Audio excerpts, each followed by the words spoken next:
السلام علیکم ورحمت الله وبرکاتو. ملګرو، شاه حسین ما د یو نوی ویډیو سره ستاسو په خدمت کې حاضر یم. ملګرو، په دنیا کې داسې ښار چې هلته کپړې اغوستل جرم دی. زمونږ په ملک کې او بیا خاص کر زمونږ په معاشره کې د زنانو لپاره پرده ډیره ضروري ګرځولې شوې ده. خو ملګرو، په دنیا کې یو داسې ښار هم شته چې هلته باریکې کپړې نه بلکې کپړې اچول مکمل جرم دی. نو ملګرو، که تاسو پیژندل غواړئ چې دغه ښار چرته دی، نو زما چینل سبسکرایب کړئ او په کمنټ کې راته خپله رایې هم راکړئ.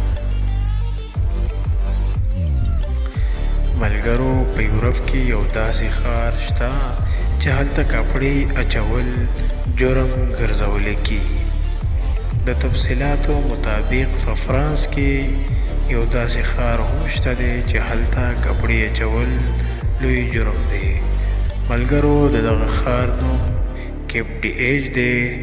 دغه ښار د سمندر په غاړه واقع دی چې هر کال د ګرمۍ په موسم کې په زرګونو خلک د سیل لپاره هلته ځي.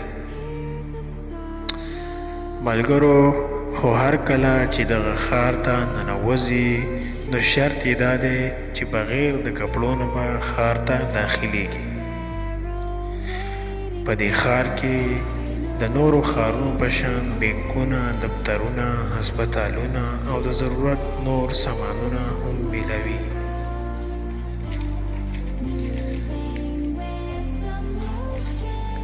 د حیرانګۍ خبره دا ده چې څرنګه دې ښار ته داخلیږي نو بغیر د کپړو نه به داخلیږي او 6 پاونډه به هم د ټیکس په صورت کې جمع کوي.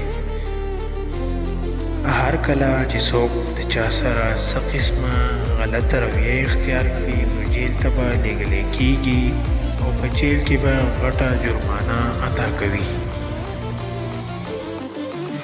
ملګرو، زه فخر کوم چې موږ الله جل شانه مسلمانان پیدا کړي یو او بیا یې د عزت نه ډک پیدا کړي یو.